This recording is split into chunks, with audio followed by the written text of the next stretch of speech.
નમસ્કાર મિત્રો સ્વાગત છે તમારું અમારી યુટ્યુબ ચેનલમાં। આજે તારીખ 17 એપ્રિલ 2026 દેશ અને દુનિયાના તાજા સમાચારમાં સૌપ્રથમ વાત કરીશું સુરતની, જેમાં બેનર પ્રદર્શન કરવામાં આવ્યું હતું। સુરતની આશીર્વાદ વિલા સોસાયટી અને બારડોલીના વોર્ડ નંબર 3માં પાયાની સુવિધાઓ ન મળવા બદલ નો વોટના બેનરો લગાવવામાં આવ્યા છે। ત્યારે મિત્રો આગળ વાત કરીશું મતદાન બહિષ્કારની। દ્વારકાના મેકઅપ ટોડી ગામમાં રસ્તાના અભાવે ગ્રામજનોએ ચૂંટણી બહિષ્કારનો નિર્ણય લીધો છે। ત્યારે આગળ વાત થશે અંબાલાલ પટેલની મોટી આગાહી સામે આવી છે। 20 એપ્રિલ સુધીમાં રાજ્યમાં ગરમીનો પારો 43 ડિગ્રી સુધી પહોંચી શકે છે। મે મહિનામાં પણ આંધી વંટોળ સાથે વરસાદની શક્યતા રહે છે। ત્યારે મિત્રો આગળ વાત થશે ગરમીથી મોટી રાહત। 4 દિવસ બાદ તાપમાનમાં 2 થી 3 ડિગ્રીનો ઘટાડો થતા ગરમીથી આંશિક રાહત મળી શકે છે। ત્યારે આગળ વાત કરીશું હવામાન વિભાગની મોટી આગાહી। આગામી 4 દિવસ વાતાવરણ સૂકું રહેશે, પરંતુ 19 અને 20 એપ્રિલે ફરીથી માવઠાની શક્યતા રહે છે। અન્ય મહત્વના સમાચારની વાત કરીએ તો નવા ફ્લેટ્સની મંજૂરી। ઉત્તર પ્રદેશના લખનઉ, નોઈડા અને વારાણસીમાં યોગી સરકારે 13 રિયલ એસ્ટેટ પ્રોજેક્ટ્સને મંજૂરી આપી છે, જેમાં 1137 નવા ફ્લેટ્સ બનાવવામાં આવશે।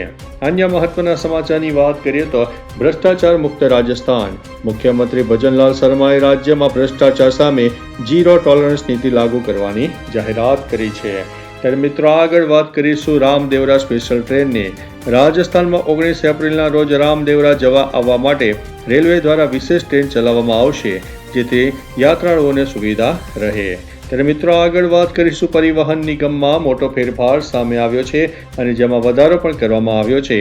ઉત્તર પ્રદેશની યોગી સરકારે પરિવહન નિગમના કર્મચારીઓ માટે સહાયતા રાશિમાં વધારો કરવાની મોટી જાહેરાત કરી છે।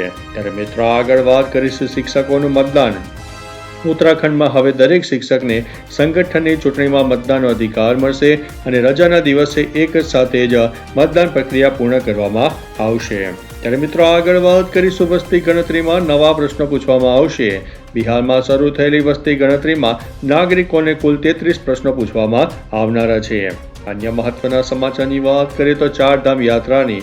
યાત્રાળુઓની સુવિધા માટે વહીવટીતંત્રએ 13 ભાષાઓમાં માર્ગદર્શિકા અને હેલ્પલાઇન નંબર જારી કર્યા છે, જેથી શ્રદ્ધાળુઓ કોઈ પણ સમસ્યા વખતે પોતાની મદદ મેળવી શકે છે। ત્યારે મિત્રો આગળ વાત કરીશું તેલંગાણાની। તેલંગાણા સરકારે 2024ના જાતિ સર્વેક્ષણનો ડેટા સાર્વજનિક વેબસાઇટ ઉપર અપલોડ કરી દીધો છે। છત્તીસગઢની વાત કરીએ તો રાજ્યમાં વસ્તી ગણતરી 2027 અંતર્ગત સ્વગણતરીની શરૂઆત થઈ ગઈ છે, જેમાં નાગરિકો પોતે ઓનલાઈન વિગતો ભરી શકશે। ત્યારે મહારાષ્ટ્રની વાત કરીએ તો ભીડ વિસ્તારમાં રખડતા કૂતરાનો આતંક જોવા મળ્યો છે, જ્યાં માત્ર 2 જ કલાકમાં 40 લોકોને ઈજા પહોંચાડી હોવાના મોટા સમાચાર સામે આવી રહ્યા છે। અન્ય મહત્વના સમાચારની વાત કરીએ તો અમેઝોનના માલિકની પૂર્વ પત્નીનું દાન। જેફ બેજોસની પૂર્વ પત્ની મેકેન્ઝી સ્કોટે વડીલોની સંભાળ માટે મિલ્સ ઓન વ્હીલ્સ ફાઉન્ડેશનને અંદાજિત 8 કરોડ રૂપિયાનું મોટું દાન આપ્યું છે।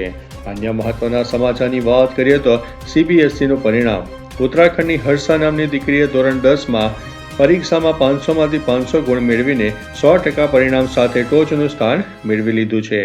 અન્ય મહત્વના સમાચારની વાત કરીએ તો આદિ કૈલાસ યાત્રાની। ઉત્તરાખંડમાં આદિ કૈલાસ યાત્રા માટે 1 મેથી પરમિટ આપવાની શરૂઆત કરવામાં આવશે। ત્યારે આગળ વાત કરીશું ઉત્તરાખંડ ઇન્ફ્રાસ્ટ્રક્ચરની।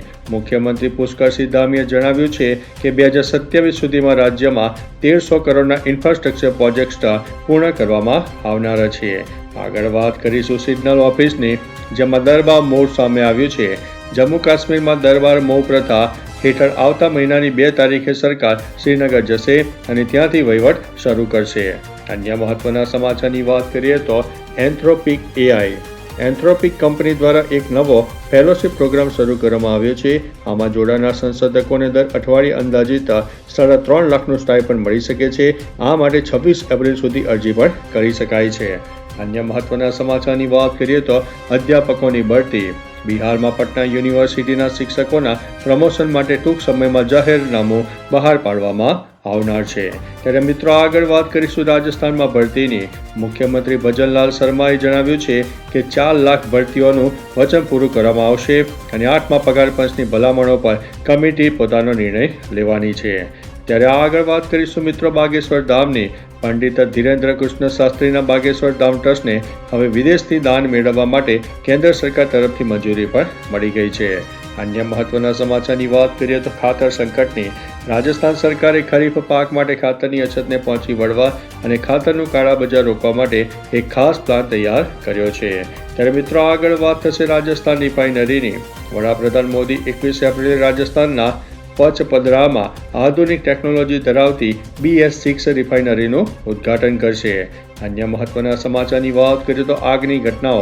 ઉત્તર પ્રદેશના લખનઉ અને ગાઝિયાબાદમાં ભીષણ આગને કારણે અંદાજિત 450થી વધુ ઝૂંપડીઓ બળીને ખાખ થઈ ગઈ છે, જેમાં જાનહાનિના પણ સમાચાર જોવા મળ્યા છે.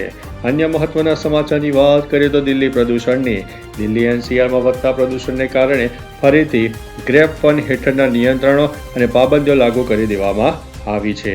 તો ચાલો મિત્રો, ફરીથી દેશ અને દુનિયાના સુપરફાસ્ટ સમાચાર લઈને મળતા રહીશું. ત્યાં સુધી અમને રજા આપશો.